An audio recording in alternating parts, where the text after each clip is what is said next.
Hola a todos, continuamos con el estudio de la población y en este segundo y último vídeo del tema vamos a hablar sobre los movimientos espaciales y la estructura de la población. Bien, las personas se desplazan de un lugar a otro y estos movimientos pueden ser de dos tipos. Tenemos movimientos habituales y movimientos migratorios. Vamos a explicar. Los movimientos habituales pues son los movimientos de población que se repiten periódicamente sin implicar que se produzca un cambio de residencia o trabajo. Normalmente se da entre lugares próximos, pero también se pueden dar entre lugares distantes. Pero son constantes, esporádicos, y de esta forma vamos a distinguir movimientos pendulares, es decir, movimientos de ida y vuelta, o movimientos relacionados con el ocio, es decir, viajes, ¿vale? Cuando decimos cambiar de residencia nos referimos a cambiar de residencia permanentemente, es decir, si yo voy 15 días a la playa, pero yo no me voy a quedar el resto de mi vida viviendo allí, es decir, eso serían movimientos habituales. Luego tenemos los movimientos migratorios, que son desplazamientos que sí suponen un cambio de residencia y de trabajo. Pueden ser, lógicamente, interiores dentro del país o exteriores a otros países. Distinguimos emigración, que sería la salida de personas de una zona determinada, es decir, la salida hacia afuera, y la inmigración, que sería la llegada de personas de otra zona a la nuestra. La diferencia entre el número de inmigrantes, los que vienen, y de emigrantes, los que salen, nos llevará a tener un número que vamos a llamar saldo migratorio, la diferencia de esos dos valores. Por lo tanto, para conocer la población del lugar hay que tener esto en cuenta. El crecimiento natural, que ya lo hemos estudiado, ¿vale? A eso hay que añadirle el saldo migratorio, es decir, la gente que nace, la gente que muere, pero también la gente que viene a un país. Y la fórmula sería esta: crecimiento natural más saldo migratorio igual al crecimiento real de la población de un país. Bien, vamos a hablar ahora un poco sobre la estructura de la población, cómo está organizada, cómo está estructurada. La podemos estudiar según distintos rasgos. Por ejemplo, podemos utilizar rasgos biológicos, también económicos. También podemos estudiarlo atendiendo a rasgos culturales. Bien, vamos a verlo según rasgos biológicos, es decir, vamos a empezar hablando de la estructura de la población por edad. Según la edad, la población se va a dividir en tres grupos: población joven entre 0 y 14 años, población adulta entre 15 y 64 y población anciana más de 65 años.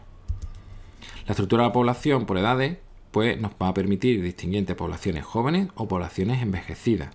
Por ejemplo, un país europeo pues tendría este tipo de gráfico, tendría de población joven un 14,8%, población adulta un 67,5% y población anciana un 17,7%. Vemos que tiene más población anciana que población joven. Esto sería el típico caso de un país, por ejemplo, de Europa, un país desarrollado económicamente. Suelen tener este tipo de estructura su población si estudiamos las diferentes edades.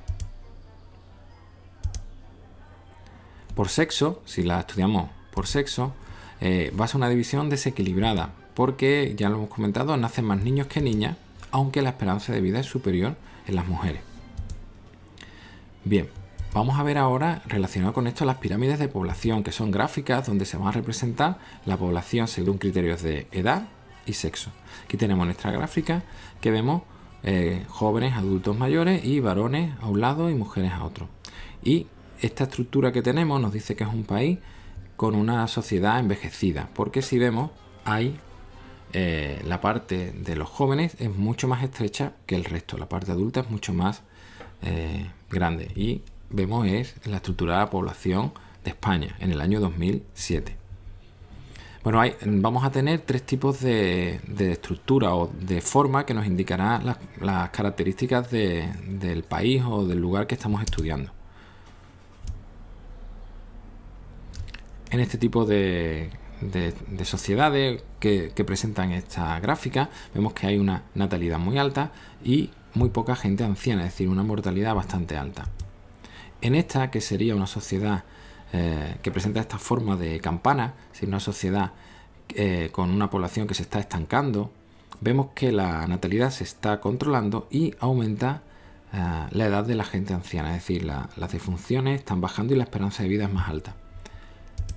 Y finalmente tenemos aquí una sociedad en regresión, en el sentido de que vemos el caso de España, que la natalidad es mucho más baja y la adulta y la esperanza de vida es muy alta. Vemos la cantidad de gente en edad anciana. Este sería típico, ya lo hemos comentado varias veces, de sociedades muy desarrolladas, económicamente desarrolladas, típicos de Europa, Norteamérica, etc. Si estudiamos la población según la actividad económica, pues podemos distinguir dependiendo de la función a lo que se dedica la población. Y distinguiremos población activa, que sería el conjunto de personas que están en edad de trabajar, que realiza una actividad profesional remunerada, que sería lo que llamamos población ocupada. Luego tendríamos desempleados en búsqueda de trabajo, que sería población parada. Pero todo eso sería población activa. Población activa es personas que están en edad de trabajar, tanto si trabajan como si no trabajan. Si trabajan le llamamos población ocupada, si no trabajan, población parada. Luego tenemos población inactiva, que son personas que no pueden trabajar, o son menores de edad, o porque están jubilados. O también personas que estando en edad de trabajar no realizan actividad remunerada que sea constante. Es decir, personas que están en edad de trabajar, pero ni están trabajando ni están buscando trabajo, porque entonces pasarían a formar parte de la población activa. Y ahí en ese grupo, pues, por desgracia, la manera que se estructura esto serían las personas que trabajan en el hogar, que no se consideran población activa. Y también, por ejemplo, estudiantes, que pueden estar en edad de trabajar, pero no están trabajando, porque están estudiando.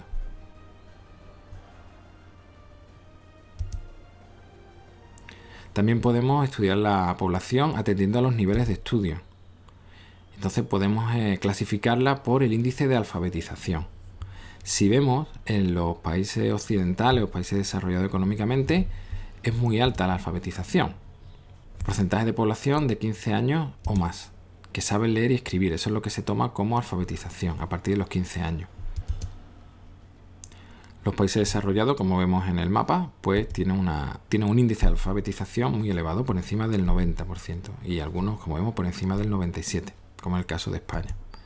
Luego los países más pobres, pues tienen índices en algunos casos inferiores al 50%. Está relacionada una cosa con la otra, lógicamente. Bien, pues hasta aquí este vídeo hablando sobre la población. Es el último del tema, espero que os haya parecido interesante y gracias por verlo.